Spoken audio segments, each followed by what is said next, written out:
Final score from Arrowhead Stadium. Your Kansas City Chiefs, 27, the Houston Texans, 19. In a game where a statement was made, your Kansas City Chiefs got tired of playing close games.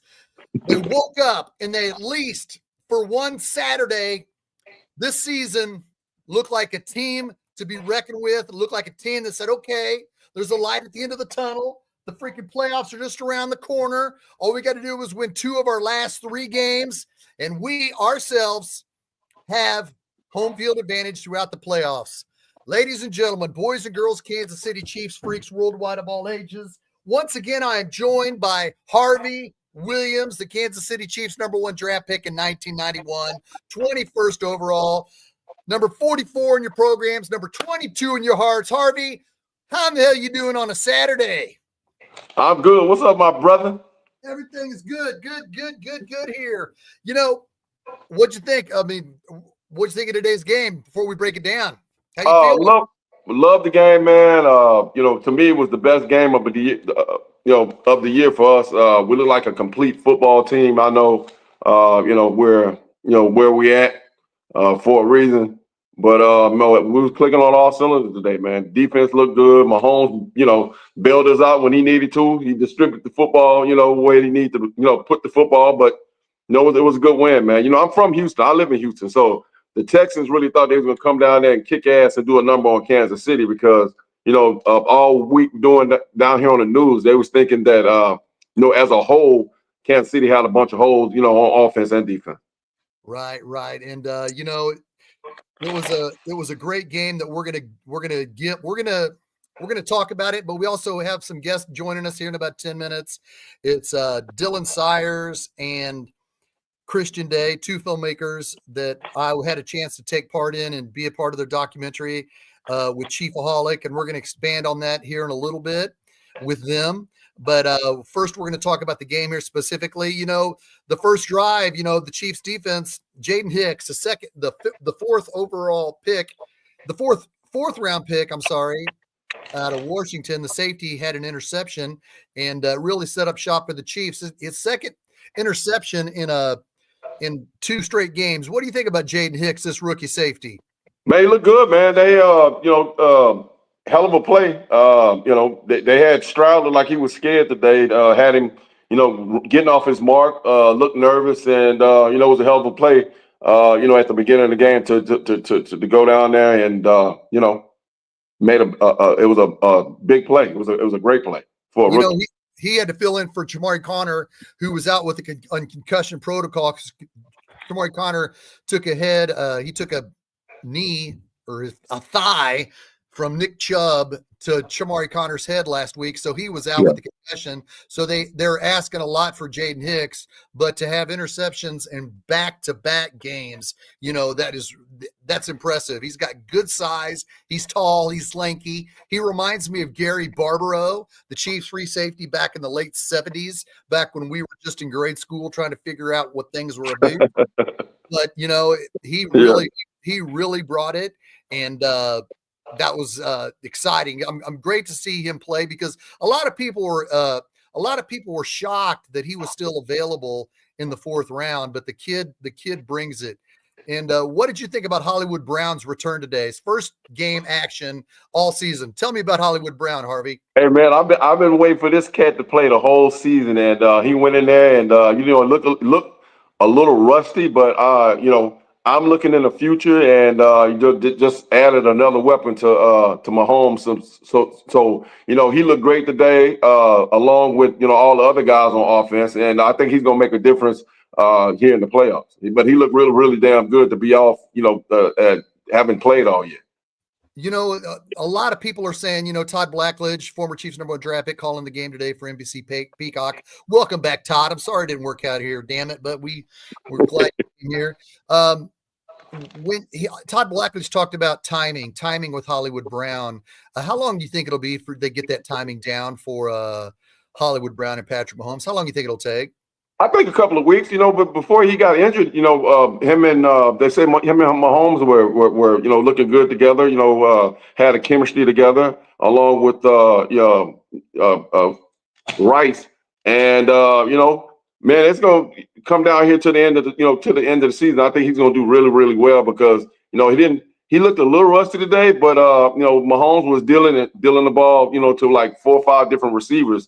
And I think he's going to make a difference with that extra speed along with Xavier on the other side. Right. Bacchus87 says Kareem Hunt should be running back 1 moving forward, period. I love Pacheco, but he is not Kareem. What do you think? You agree with Bach87, Harvey? Hey, man. Hey, I've been screaming it the whole year. I'm going to say it again. I'm going to keep saying it. I love Pacheco, but, come down the stretch, man, you got to put Kareem in there and let him do his thing, man. He's a big back. He runs strong. He looked pissed off today. And along with P-Ron made some big plays today. And I think, at this stage, at the end of the year, since, Pacheco missed a lot of games, man, I think he should come in and be a different pace. But I think, Kareem should be number 1. P-Ron going to come in and do his thing. And, they look good today, man. To me, Kareem Hunt gets the game ball for me. He really did. I think he made a big difference today, and he ran strong. He looked good. He looked pissed off, and I think he has a problem, being number 2 right now. He's definitely hungry, and it's good to see him come back. So, and he played well. He wanted the ball. We're going to get to our guests here coming up. We got a special coming up on Amazon Prime on Christmas Eve. It's about a big fan that a lot of us knew, a lot of us loved, and a lot of us, a lot of fans gravitated themselves around him because he was positive and he was encouraging and he wore a wolf outfit and he came to all the games home and away. And it was an amazing story 2 years ago at this time. He was going to all the games home and away, and he turned up missing, obviously, ironically, before the Chiefs played at Houston against the Houston Texans. And I'm going to bring on our guests here for this show. Here we go. Filmmakers, Christian Day and Dylan Sires. How you doing today, gentlemen? Yo. Hey, how's it going, Shaggy? It's going great, Dylan. It's going great, Christian. Hey, are you guys ready for Christmas? Absolutely. So something like that. Yeah, I'm taking off. I'm getting out of this Midwest weather for a little while. Right. All right. You guys put this project together. You really started it in January of 2023. You got the story and you were on it all together. What did you see from jump? 2 years ago at this time, there's a story that there's a Chiefs bank robber.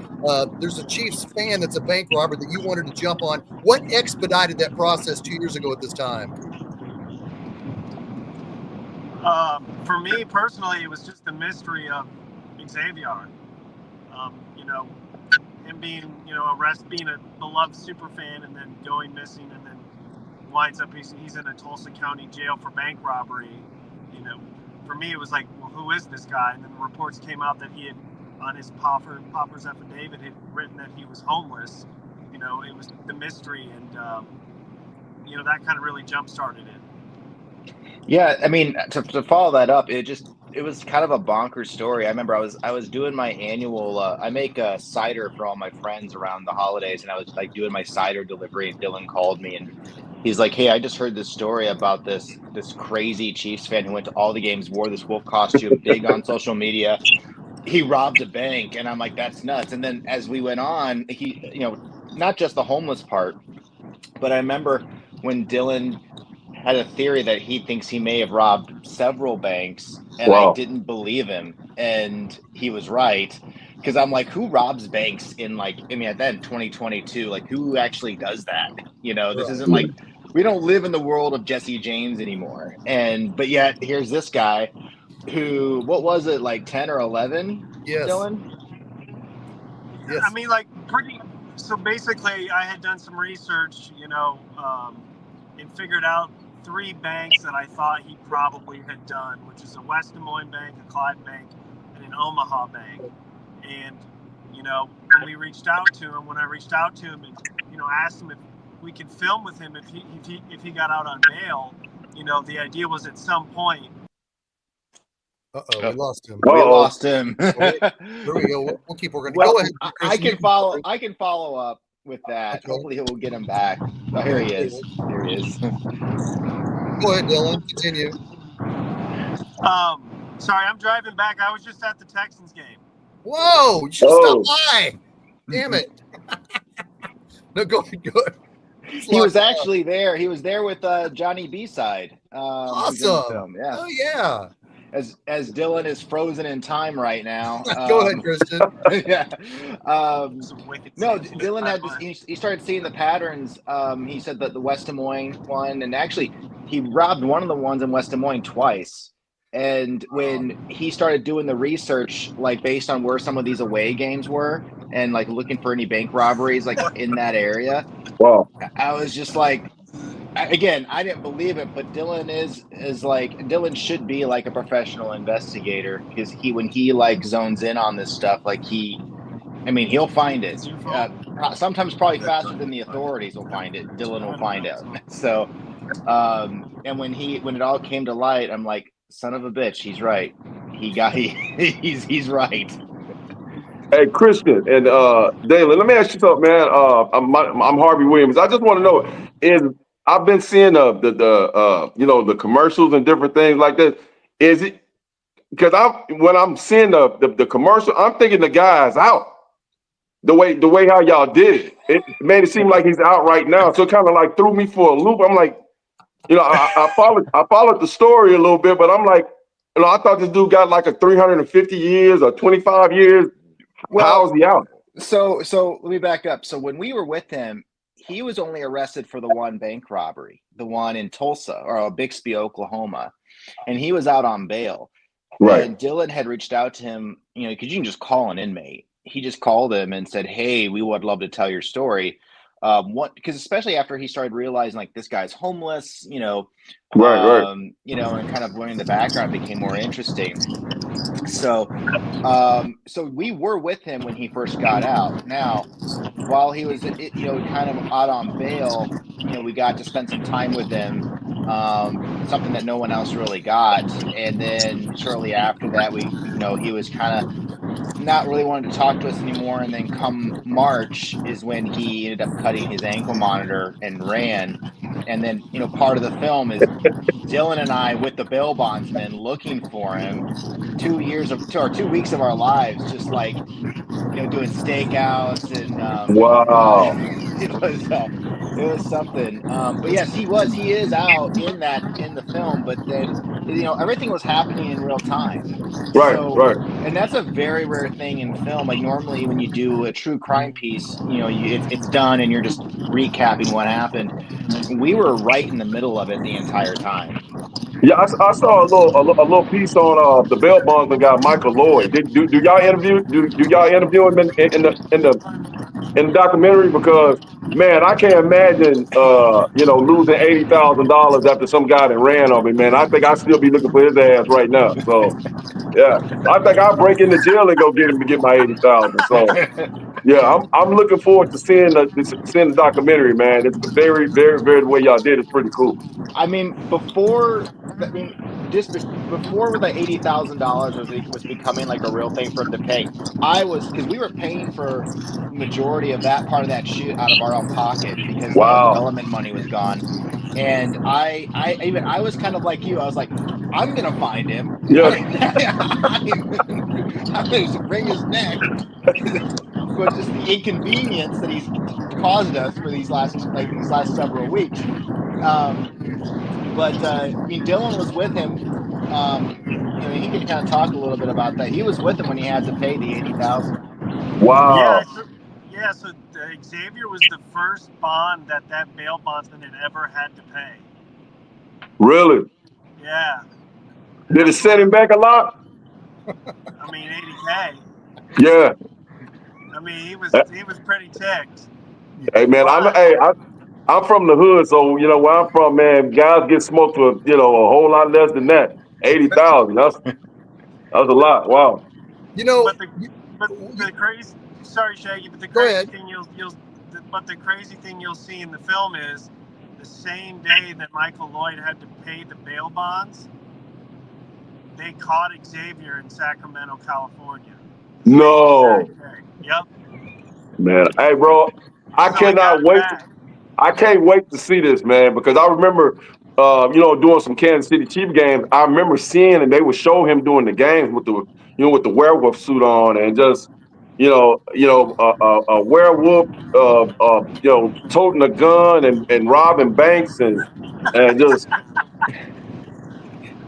the FBI after him. I mean, robbing a bank on a bicycle and all that shit. I'm like, no, this can't be real. So I'm looking forward to seeing it. hey, what I wanted to find out is he was arrested like on December 12th or around that time. And then 6 weeks later, you got him interviewed in the hotel out on bond. How did that come together so fast? How did okay, you see the story, it's breaking, you get this interview. I mean, how was the protocol in setting all that up? Oh, I just reached out to, Tulsa County's like I would say an odd jail where I could just write Xavier an email. And Wow. So I emailed him and basically was like, if you get out on bail, when you get out on bail, we would love to film with you. And so, the first time when he's, coming out of the Tulsa County jail, I didn't know if he was going to be okay with us filming. Wow. So we kind of made to some degree, a bet like, hey, maybe when he sees these cameras, he'll be okay with us filming him. And he was. Right. So, yeah. So we had no idea. I had a thought in my mind he would tell us to just buzz off and get away from him, but he didn't do that. Wow. Sure, Shaq. Let me ask you. So the whole thing about the bet before the season started, he put $5,000 on Mahomes and $5,000 on Chiefs. Is that a real story, or that's a bullshit story? It's real. Wow. Wow. It's real. So we were in the room with him watching the MVP in 2023, watching the NFL Honors Show, and because he put 5,000 on Mahomes winning the MVP the previous April. Okay. Now, if he would have put that bet in like November, December, we're like, yeah, that's of course he's going to win it. But he's going to win it, right? Yeah, that's a huge risk. Yeah. But then on the Super Bowl, he put 10,000 that previous April on the Chiefs winning. Chiefs aren't. It's not. I mean, the season hadn't even started, and he's putting the bet on the Chiefs winning Super Bowl. And I mean, it's all on camera, him winning. And but I'll tell you, that's where like the cinema comes in place. Is you watch him kind of like you see like there's Xavier, and then there's ChiefsAholic, and you see kind of ChiefsAholic come alive when he's winning that money. And that's while he's out on bail. Like, he's in a hotel room watching, and you're just like, oh man. Chris, let me ask you this, man. I know. I play football for a living and drilling. You're getting hyped up. Do you know what the balls you would have to go rob 11 banks in 7 different states, man? Think about that, Shaggy. That's a whole nother level of arrogance and cocky and got ice water, flowing through his veins, man. So yeah, who does that? I mean, that's why I didn't believe when Dylan's telling me this. Why I didn't believe him. Like, no one does that. Yeah, nobody does that. Yeah. Who's doing that? And I just my brain could not accept that in 2022 when this happened that he had robbed. Not just, I mean, it's one thing he robbed one bank and he failed. I'm like, cool, you failed at this because it's 2022. Why would you do that to begin with? But no, the fact that he successfully robbed, 10 banks, or maybe it's nine successfully. That's like, to me, like, my brain did not want to accept that. So, bro, that's crazy. I stole a Snicker bar one time when I was 10 years old, man. And when I did it, I walked outside after I ran and hid. I physically got ill. So I can't imagine, bro, just, to do it 11 banks. And I mean, he's by himself the whole time. So, I mean, did he have a girlfriend? I mean, he has to have some type of, release or something. So he lived in a car. His mom, he actually bought his mom and brother a car with cash, a Ford Flex. It's in the movie, black Ford Flex that had windows tint. Like, I've gotten pulled over after I bought a used car because my windows were too dark. But you could still see in my car. You could not see in this car, and it was so dark. I mean, he bought his own car because he said, "I don't have to do. I'm not going to do everything with my mom and brother." Of course, he's like 29 years old or 28, whatever he was. Right. They lived in cars. He hustled that money. He would win these bets, and not all of his bets were public. And he would take that money.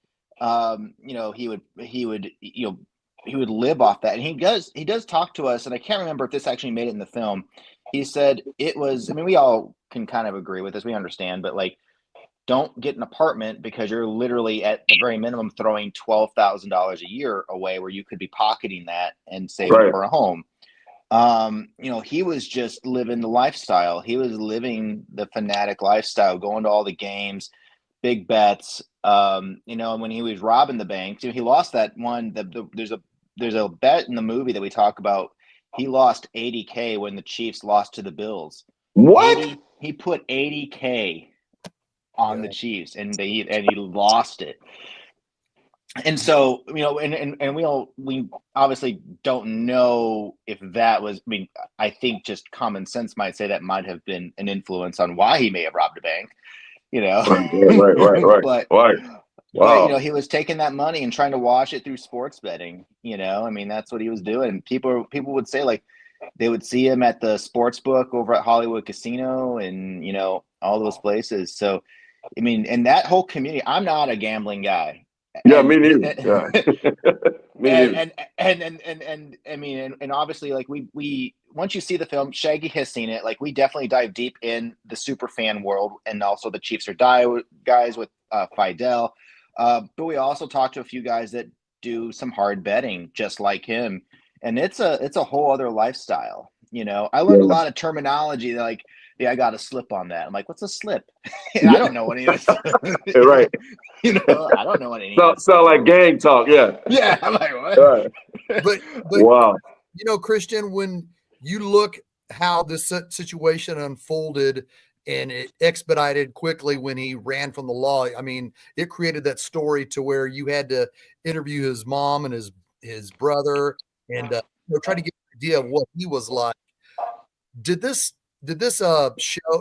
documentary itself, compared to your other documentaries, accelerate to more of a pace that you thought it was going to take, or did you think it was just going to be an interview with Xavier and then that was going to be it, or did it move faster than you thought?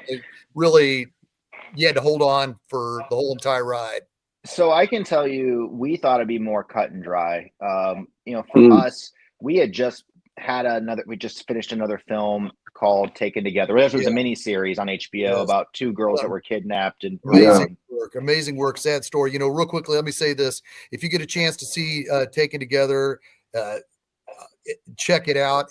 It's an amazing documentary. You guys did a great job covering that. Speaking to my point of how this documentary was, you had to hold on for dear life because more stuff kept happening. That took years. You were doing interviews with these people in 2015, 2017, 2018. I mean, that was compared to Taken Together. When you look at how you created that one, did you know when you did Taken Together that it was going to be something that was going to take years to finish compared to this story?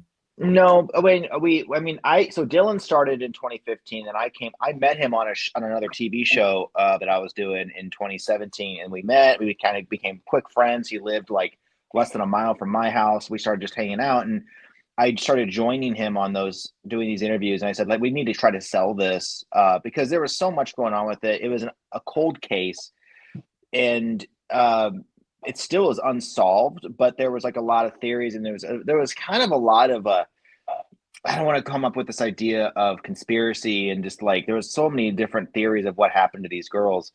That thing we're slowly uncovering as we went, and then people who wouldn't talk to us maybe in 2017 or 2018 would finally talk to us in 2022. So it was kind of a very slow burn to get there, and it was really hard. And there were times that you're hitting these brick walls and you're like, what am I doing with my life? Because that was also obviously like an unpaid project. I mean, we're just, if we had a day off, or if I had a day off, like Dylan's like, hey, can we go up there? And, you know, I'm there to support my friend. And I became invested in the story myself, became close with a lot of one of the fathers. He and I are pretty tight now. And it is such a tragedy for two kids to be kidnapped. And, you know, you don't know 6 months what happened to your kid, and their bodies are found 6 months later, and they still don't have closure. They don't know what happened to them. But when we started Chiefs, I thought Chiefs was going to be, because we had actually planned to do like a big interview with Xavier in Tulsa. We had scouted like studios, and we spent the time with him through the Super Bowl, and then a couple days after. And then we didn't hear from him for a while. And that's when I decided, like, hey, I think if he's not going to talk to us and we still are out here shooting, we should probably jump into this super fan angle. And that's where I met Lynn Straight, Weird Wolf, who is a damn saint. I mean, this movie would not have been made. We did not have Lynn involved in this. The relationships we have with all the super fans, including Shaggy. He's the one who vouched for us. So I'm like, I need someone to like say, hey, these guys are for real. Yes. You know, and Lynn, who is the godfather of super fans, you know, is the one to like, hey, these guys are all right. In fact, I talked to Lynn last night for a little bit to say thank you, because it really, I mean, when Xavier kind of slowly stopped talking to us, and I was like, I think there's this other angle we need to dive into what the super fans are thinking. You know, he connected with us. We drove up from Tulsa to KC. We started with Lynn. We got Cat Basket. We got Daniel Nelson. And then eventually we led us to Shaggy. We got Fidel. And that was a whole other part of it, you know, to be a fan.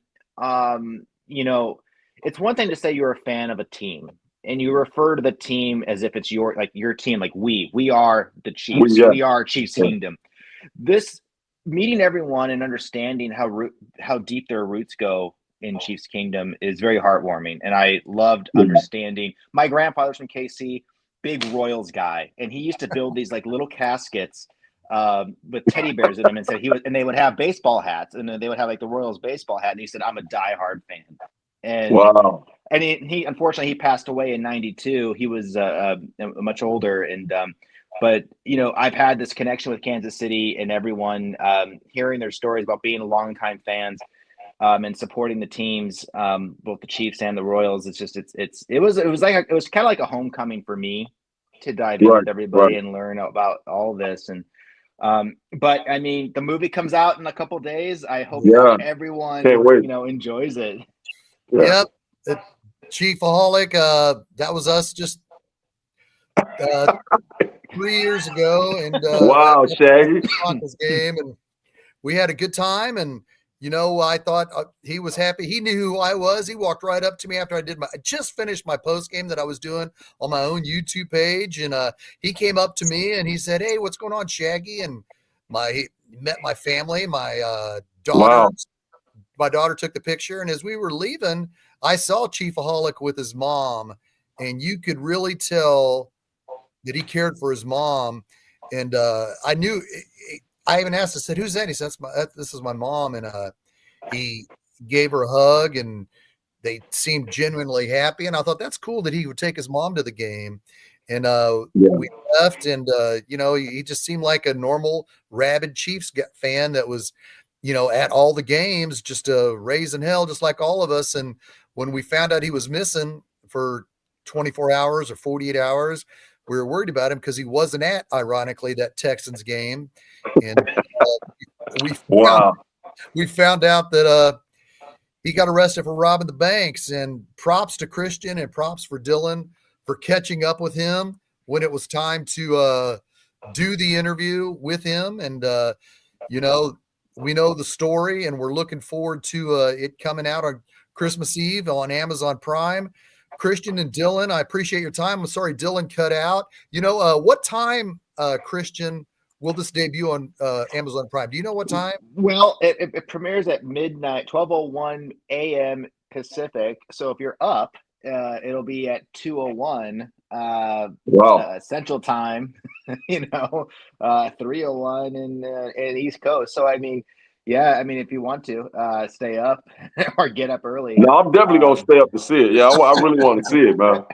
Yeah, hey, just the trailer alone just got me excited. I'm like, this shit gonna be off the chain, man. So yeah. Well, guys, anything you want to say in closing, Christian, to the followers and Chiefs Kingdom and the fans of your work from Taken Together as well as the documentary with ChiefsAholic? I just want to say, to all the super fans that we worked with on this, thank you for letting us sit down with you and inviting us into your homes and talking about this story. I mean, we could not have made this without all of you supporting us, and Chiefs Kingdom has been amazing to work with, especially with a story like this, So, we thank everyone for tuning in the future here, tuning in a few days to watch it. And I just say, hey, put some reviews out there on IMDb, Rotten Tomatoes, Letterboxd, wherever you like to talk about your movies, hopefully good things. Those ratings go really far for us. We really appreciate it. Well, you guys did a great job. Thank you for joining Harvey Williams and myself here at Starcade Media for talking about the upcoming documentary that you guys worked hard on. It's freaking, you got great footage, great interviews with everybody involved, the super fans, the bank workers that were there that he held the gun to. It's an epic tale, and if you guys did a great job, check them out. Check out all the work. Check out Taken Together, and check out the ChiefsAholic documentary, which comes out on Christmas Eve. Christian, Dylan's driving his way back. We lost a stream. Yeah. Thank you very much for your time, Christian. Thanks, guys. Harvey, Shady, thank you. Have a good one. That is Christian, and that is Dylan from the ChiefsAholic documentary. Harvey, that's crazy, man. That's a wild story, bro. That's crazy. Like I said often, when you became the Chiefs running back and joined the team in 1991, there was a new era of excitement. And, we respect each other. So when we see people come into away game, a home game, away game, they're at every game, and they're on the front row, home or away, in their wolf outfit, you don't think to yourself, man, if you don't mind me asking, what do you do for a living? Because you're at every game. Right. But, it's part of respect. But you get to know a lot of people when you're around Chiefs fans for many, many years. We had no idea that one of them was robbing banks to go to these games. And man, that's playing. Hey, he was literally playing with house money, man. So, to be able to, I know going to a Chief game is, unless you sitting on top of the stadium, I know, down there on the front row, I know you're gonna pay a pretty penny. So yeah, I can't wait till Christmas Eve to see the show. I want to see you in the documentary too, man, because you look very, very Hollywood doing the trailer. So I'm me. Tara Pearson asked, what was Xavier like in real life? Was he anything like his Twitter account? Xavier, his name was Xavier Bobadar, the ChiefsAholic. That's a good question that I probably should have sent to the guys when he was on here. Xavier is crazy. I don't think he was anything like his Twitter account. Shaggy, was he physically a big dude? He looked like he was a big guy. Yeah, he was about I'm 6'2.5". He was probably 6'3.5", 6'4". I mean, he was probably about my height for sure. Wow. So it was definitely it's definitely a story that I think everybody's going to want to watch. Definitely coming on Christmas Eve. Check it out. Stream that sucker on Amazon Prime. Okay, let's get back to the game here. Tim Settle, the Houston Texans defensive tackle, talked a lot of smack. How do you think Patrick Mahomes handled that? Say, man, hey, 15. I mean, 15. It's gonna be hard to beat 15, man. I mean, you can talk all the smack you want, but they study, kicking ass and putting them W's in the win column. Like I said earlier, Shaggy, to me, this is the best as a whole. I think we look very solid today. I know the last couple of shows, man, you've been talking about how things don't look right, and we're looking kind of sketchy every once in a while. But I think they put it together today, man. And like I said, Joe Mixon and Nico Collins, those dudes are the real deal here in Houston, man. And we shut all that stuff down today. Do you, Harvey, you played in the season, you played from 91 through 98, a running back for the Chiefs and the Raiders. And we were been real critical to the Chiefs the last 7 weeks. Yes. Their last 7 weeks of play, because it didn't look like they were interested. It didn't look like they wanted it. And honestly, it didn't look like they were as hungry as their opponent. Today looked different. Harvey, you've been through the long hauls of an NFL season, especially with the Chiefs in 91, 92, and 93, all playoff teams.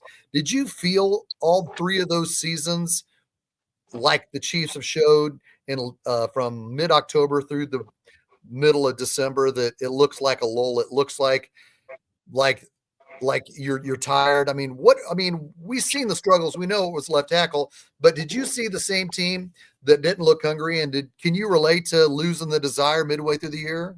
Well, when you kicking ass and taking names, as my grandmother used to say, it gets boring, and but I'm gonna say this, man.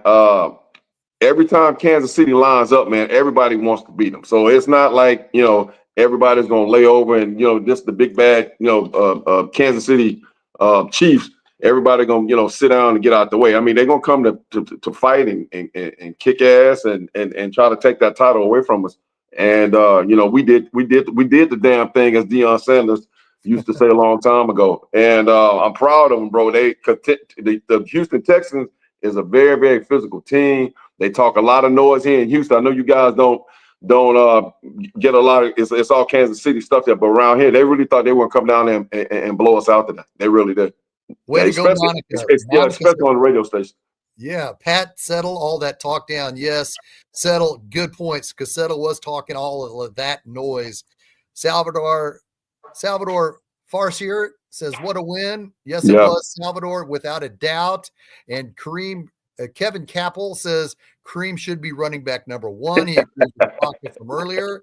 It's great to see him play, and for all the times where we sat and wondered if the Chiefs are going to run the ball, I felt it benefited Kareem Hunt, because before Kareem Hunt came back, Harvey, and I think you can agree with me on this, he was looking worn down, like they were just running the crap out of him. Would you agree that maybe he's getting his second wind coming? We know he came off the couch, freaking was carrying 28 carries for 100 yards. Do you feel like Kareem Hunt's getting his second win at the right time?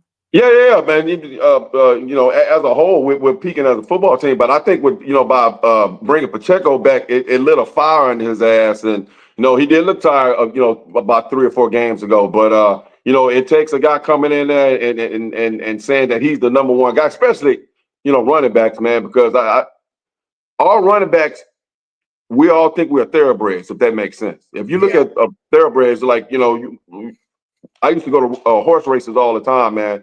And these animals, they literally look at each other and size each other up. Running backs are like that in real life. So, you bring Pacheco back, you basically telling me I'm the number 2 guy now. And I've been, came off the couch, getting the ball 20, 25 times a game. I think I look pretty good. So physically, he is going to get tired. But I wouldn't do what Kansas City did. They just pretty much just told him to get to the back of the line. And I think he had a problem with that. He looked strong today. He looked like he ran like he was pissed off. P-Ron looked like he was pissed off running today. So it's a good problem to have, but I'm going to say it, Kareem should be the number 1 guy. Amen to that. Speaking of that point, how running backs all look at each other like thoroughbreds. We know your first 2 years with the Kansas City Chiefs in 91 and 92, you would come to work and you would see either Okoye or Word being the carrier. And then all of a sudden there would be a spark. We need a spark. And then they'd put you in. And then like the last game of the season where the Chiefs needed a win against Denver to clinch a playoff spot, you were that spark. You ran wild. Did you know that you needed to wait for Barry Word to struggle to end up having a great game? Because from the second quarter on in that game, you really took off and you were the spark that led the Chiefs to the playoffs. You know, we had 78,000 fans chanting Harvey. Right. You were the spark because there was nothing going on in the first quarter. As like you said, you're looking at Christian McCoy and Barry Word as thoroughbreds. Are you going up to Bruce Arians saying, man, Barry's struggling, put me in, I'll be that spark, or do you just have to be ready? No, I think when I came from LSU, playing with Bill Armsberger, I learned to, to be quiet and, not say anything. Talking to Marty, I was the number one draft choice. So I thought that not was going to wanted them to give me the job, but my understanding was that they was going to trade Barry and Christian and try to revamp that whole offense. And I don't know what happened. It didn't happen. So if I could do it all over again, man, I'd have been, raising hell. I've been, talking shit in the locker room, and I'd have made it real uncomfortable for those guys in the locker room because me not saying anything, it didn't get me anything, but got me ran out of Kansas City. But I didn't get ran out of Kansas City because they wanted to extend my contract, and I told Marty to basically kiss my ass, and that's why I ended up going to Los Angeles, man. So I'm gonna keep it real and raw and uncut. So I'm just that it is what it is. Well, yeah, and you rushed for 1,000 yards back to back in 94, 95. My point is, did you know that if Barry Word wasn't going to end up taking off, that he was going to go to you, or did you think he was going to go just keep having Barry in there to struggle? No, but with Marty, you never knew, Shaggy. I mean, you didn't. Even if Barry was running for 200 yards a game, the way Marty was operating, Christian might be playing the next game, even if he ran for 100 or 200 yards. That's just the way Marty operated. I don't know how he figured out who was going to get in the game or who played. It just, to me, at times, it never made any sense. I never understood why, Tar should have been playing a whole lot more than he was, because Tar could catch the ball out the backfield and run inside and outside just as much as I could. And, and then we're not going to forget about, Kimball was there too. Kimball got his name in the stadium. He couldn't even get on the field. Right. Well, that's why you want to think about the balance with the Chiefs situation at running back between Pacheco and Kareem Hunt. They seem to have a good tandem because, the story that we addressed a couple months ago, the Chiefs just released Clyde Edwards-Helaire, who was inactive for the last 6 weeks after being on injured reserve. He didn't get to dress. He could have been an option. He could have been a third option, but the Chiefs didn't want to mess with that. He was released and he was re-signed. He was signed by the New Orleans Saints this week. So it's always fascinating to me to get a running back's perspective on how they feel they should be in the game. Are they happy with sharing time when they feel they should be on the field? Because Harvey, in the limited role that we did see you in 91, 92, and 93, we knew the potential was there, and we knew that you were going to show your greatness when you had the chance, and you did that. I just hope moving forward with the Chiefs, between Kareem Hunt and Isaiah Pacheco, they can stay a unit, and they can stay together, and they can stay obvious that they want the ultimate goal and get into the Super Bowl. And you don't see any egos, but Kareem Hunt makes it obvious. Yeah. Hey, did you? Hey, he was sending a message, and normally he don't do that, man. So I just looking at his body language, the last couple of games, I could tell that he's pissed off. And he's been the main man since Pacheco got hurt and came in there, and he did his thing today. But he would be my number one. Pacheco could come in and Pacheco still can get 10 or 12 touches a game. But I think here in the stretch, come playoff time when it gets cold, I think Kareem Hunt is the man that should be the number one back. Right. We saw a gruesome injury to Tank Dell. What did you make of this situation? He made a great touchdown catch. He was having a great game. When you saw the replay, and I'm sure we've all seen it a million times, what did you make of this injury, and what do you think caused it? Man, I along with my people here in my home, man, we are all crying. And when you see NFL football players. I'm talking about his teammates crying. That's how I knew, how gruesome it was and how bad it was, because they wouldn't show it. They just showed it from the outside, but they never showed, the video from the inside where you could actually see his, I think his leg probably, snapped in half and the bone came out, because they say it was pretty gruesome. I thought it was, when he first got hit, I said, oh, that's an anterior cruciate. But I think he actually, when you start talking about air cast and the way Shaggy, when you see a football player land on his back and his hands are on top of his helmet, I knew it was pretty bad. Right. It was really sad.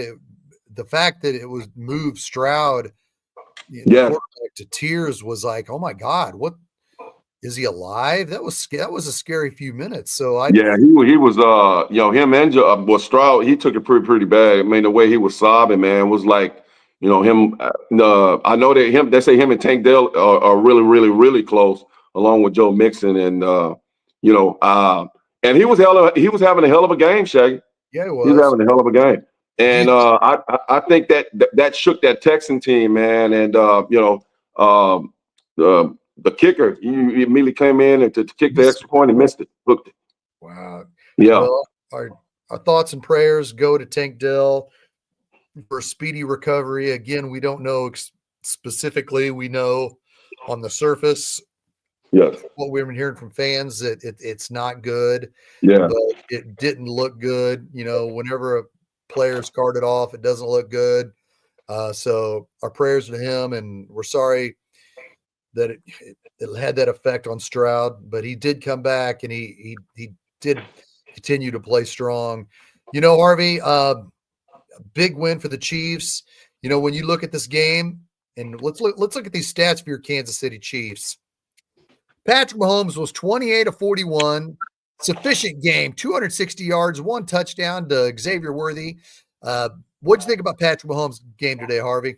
Man, I'm a fan, man. I'm like a little teenage girl when you start saying Mahomes. I just start giggling and smiling, and number 15, he reminds me of Michael Jordan, man. Just keep it close, and he gonna make it do what it do. He gonna make it happen. The only guy I think that can match him, man, is old boy Josh Allen from the Bills, because I don't think he's scared of Mahomes. I think whoever with them who has the ball last I think it's gonna come down to that. I think the only guy that can match him is Josh Allen, but Mahomes, number 15, Superman, is the real deal.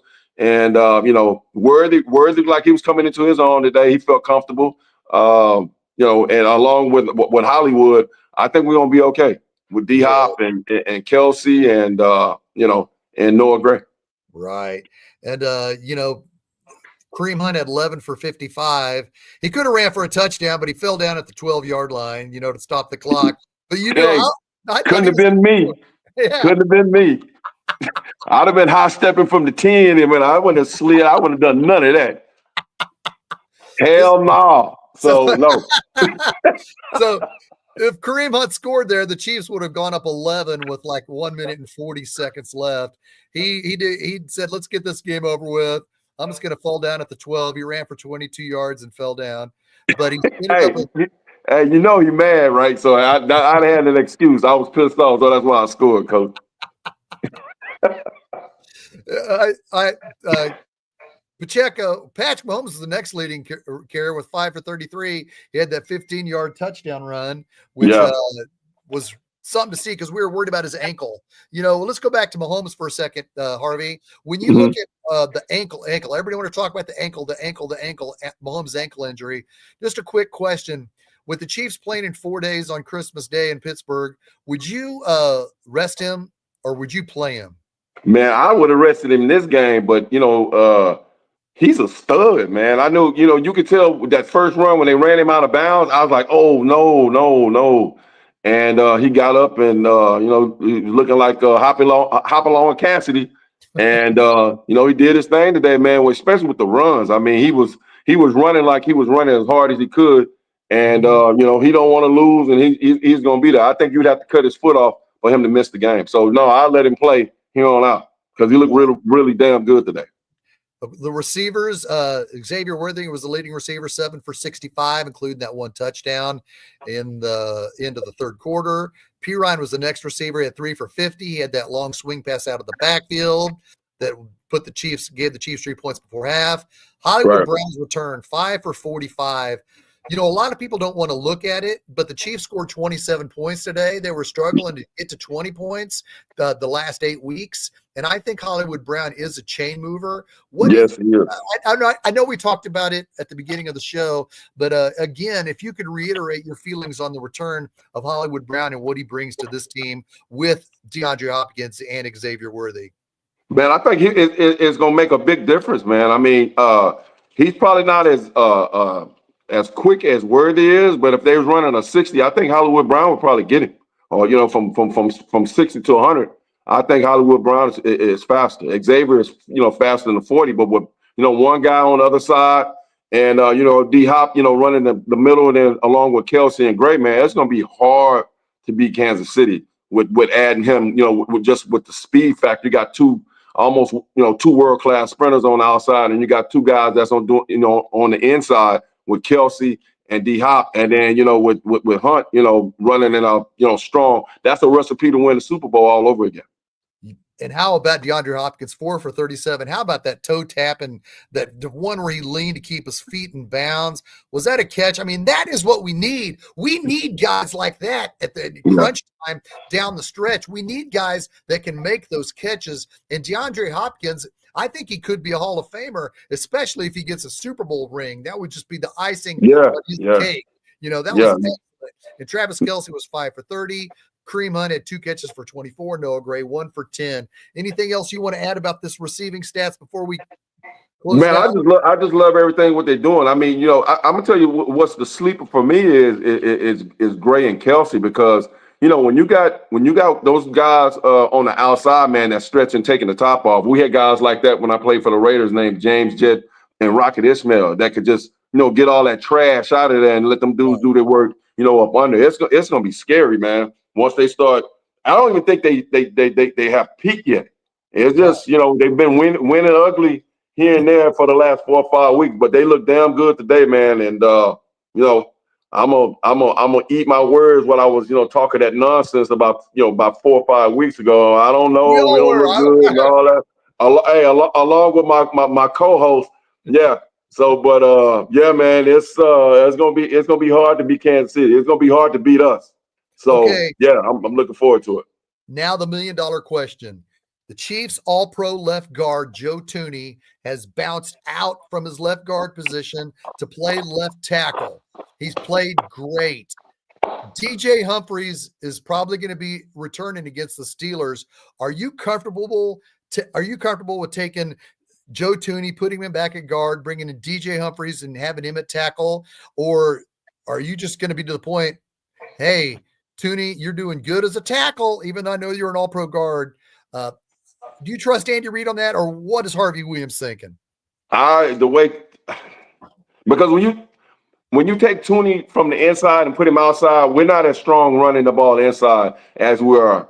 I think who you say that's coming back on the outside, put him back at his position, put Thuney.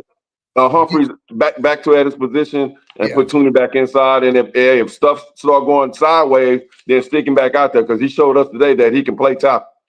Right. Harvey, what I want to ask you also about being an NFL running back, when you're the running back and they're shuffling, does it throw you off during the game if they shuffle players, because your center's tendencies, your left guard's tendencies as well as your right side? When they take that guard that his tendencies, he's going to be where he's going to be, and when he can hit that second level, do you think, that guard just moved to tackle? I don't know this guy very well. Yeah. Do you feel like it affects the tendencies of the running game? Yeah, it messes you up, because you get used to guys like Thuney is a guard, right? So on certain plays, the timing has to be right. The way he hit a guy and turn his ass to the hole and different things, how to cut off of that. Even tackles when you run a toss sweeps and different things. I would have a tackle that I played with in for the Raiders. He would just take off outside and make the guy get all the way, try to get outside and then widen out. Then I would jump back inside. if a new guy's not doing that, then it messes up the whole chemistry, if that makes sense. It's almost Right, like yeah, it makes a whole lot. I mean, it just messes up a whole lot of stuff. And it takes a while to get, in sync, get guys' tendencies. The center, if the center is doing a wham block, the way he turns his ass and, the way he's punching the guy a certain way, everybody does stuff totally different, like a boxer does. So all that comes into play when you're calling plays, and the guy, just a lot of stuff that goes into it. If I'm making sense, I know I sound like I'm talking Chinese right now, but yes, a lot of things that goes into it.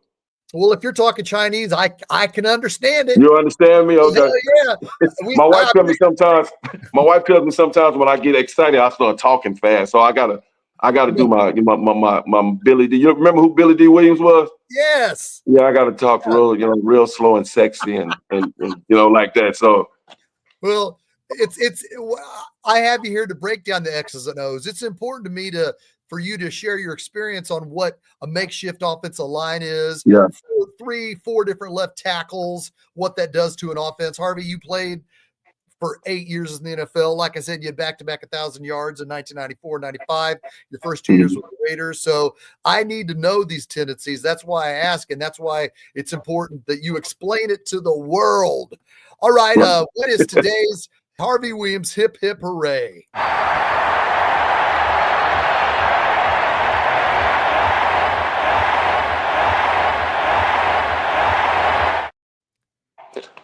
The team plan as a whole is my hip hop hooray, man. They look damn good today, man. And I try to find things and punch holes, because I love Kansas City just like I love the Raiders, man. And I want them, to win a Super Bowl this year. So I look for things like weaknesses that I see when I'm watching the game, as far as the defense and the offense, cornerbacks and safeties.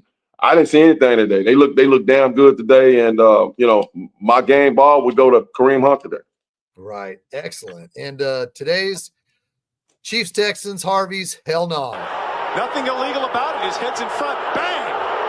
Down he goes. Now look at what's your hell just that I know that seeing that kid get hurt today, man. Tank Dell, man, because that's somebody's child. And when I tell you everybody in my household was boo-hooing, man, it was it's devastating because that's somebody's child, that's somebody's son, and hopefully he can get over it. Hopefully it's not that gruesome, or maybe his career might be over with. That's how football is, man. You never know, when it's your last play. So hopefully, it's not as bad as they say it is, but I think it's go a whole lot worse. Harvey, watching anybody leave the field like that is scary. And you were one to be carted off the field on Halloween in 1993. And I was scared for you, too, because I just met you. You just signed a Harvey Williams jersey. You were at my your brother, Daryl, played semi-pro football with my brother, Tony. And I felt like, man, I'm a big fan of Harvey. I hope and pray, forget football. I hope and pray Harvey's able to at least wake up and spend time with his family and walk again and have a normal life. We know the story. You came back, and then, like I said, you had a great career with the Raiders after that, but you always worry about players when they get hurt. We look them at as warriors. We look them at them as gods. And selfishly, we look them at as fantasy football. Oh, man, my fantasy football wide receiver's out. Because right. But we look at it. We look at it as like they're not human. We look at it selfishly for our own benefit, and we hope and pray that. Then we wish Tank Dell the best. Yeah. All right, ladies and gentlemen, your Kansas City Chiefs. All they have to do is win one of their last 2 remaining games. They're both on the road. The Chiefs play Pittsburgh on Christmas Day. Then 11 days later, they play the Denver Broncos after that. So there'll be 11 days after the Steelers and the Broncos, I do believe. Harvey, Harvey, you never in your entire career got to play in Pittsburgh.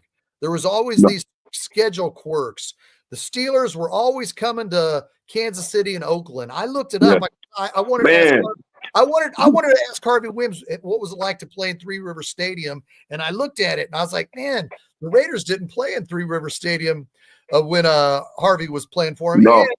because I looked at the gap. The last time there was a gap, the Chiefs played in Pittsburgh in 1988 and 1989. Then they didn't play in Pittsburgh until 2006. Right. It's a 17-year span. You know, we don't know how the schedule's concocted, but it was just interesting that the Chiefs, it had been so long since the Chiefs got to play in Pittsburgh.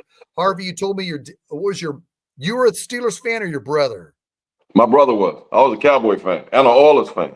Right. But growing up, I watched the Steelers. One of my running backs as a kid that I used to love was Franco Harris, and I love the head coach Chuck Noll. So I always wanted to get a chance to play in that stadium, and it never got a chance to play. And that was one of my bucket lists. When I was playing, to be able to get a chance to play in that stadium and the Coliseum in Los Angeles. So. Wow. Well, this Wednesday, Christmas Day, the Chiefs play in Pittsburgh. And the last time the Chiefs played in Pittsburgh was week 2, 2018. Patrick Mahomes against Ben Roethlisberger. Patrick Mahomes threw 6 touchdowns in a big Kansas City Chiefs 42-37 win. That was Patrick Mahomes' second ever start in the NFL.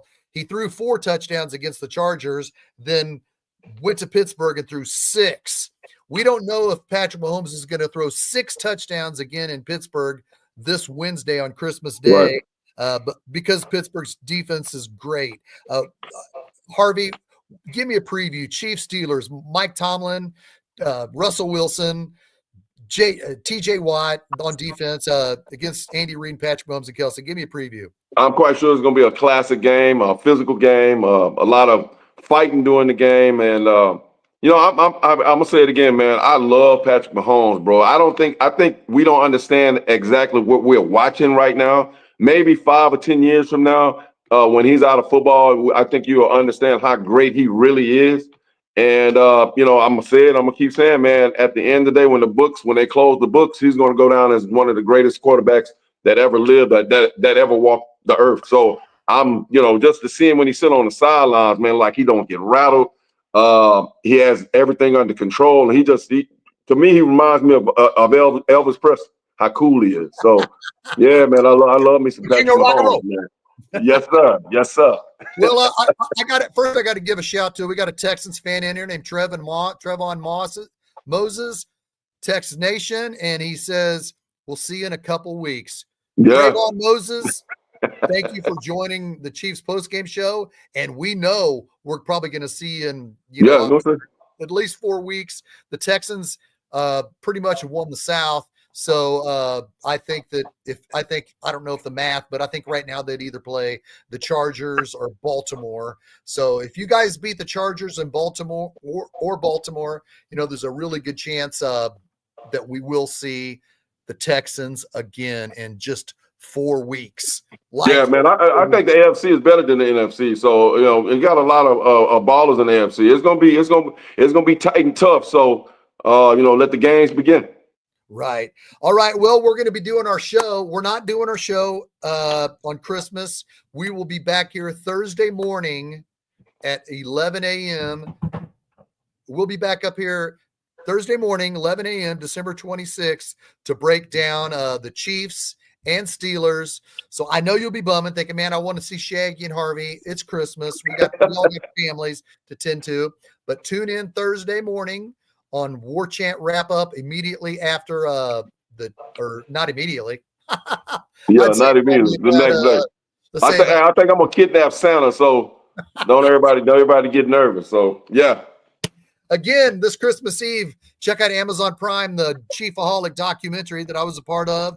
It's a fascinating story. It's kind of sad because when you think somebody is driven to their Chiefs fandom for robbing banks, the Chiefs have moved us all. Harvey was the number 1 draft pick. He came in here and we fell in love with him because when we saw him play, we knew that he was a great running back. So we fell in love with him, but we didn't think about going to his house and robbing him. You're robbing me, right? We weren't robbing each other. We weren't robbing banks to go to the games, but it's an interesting story. I hope you guys watch it on Amazon Prime. I am. I know Harvey is. Yeah. So when it comes out, stream it. Harvey Williams, Harvey, brother, have a Merry Christmas. Same Chiefs you. Kingdom, Chiefs Kingdom, have a Merry Christmas. And until we get back here on Thursday, December 26th at 11 o'clock in the morning, this is Shaggy Shane and Harvey Williams saying, go Chiefs. Chiefs. I'm still here, dude. The picture's supposed to go black. No, that's cool. I'm gonna get it. I'm gonna get it. You ready for Christmas? No, not really. I'm still putting stuff on my Christmas tree, man. So yeah, we work late and overtime over here. So yeah. All right, dude. I'm sorry. I had a glitch here. I had to get to. There's no more glitches, ladies and gentlemen. Until next Thursday. Thursday at 11 a.m. Me and Harvey just wanted to hang out and bullshit with you for some more. All right. Merry Christmas. We'll see you Thursday morning at 11, December 26th, and break down Chiefs Steelers. Go Chiefs! Go Chiefs! Come on, Shaggy. The fuck is going on? The clip's not working, so we're just gonna close it out. Say bye. All right, see you later, man. Go Chiefs! Go Chiefs.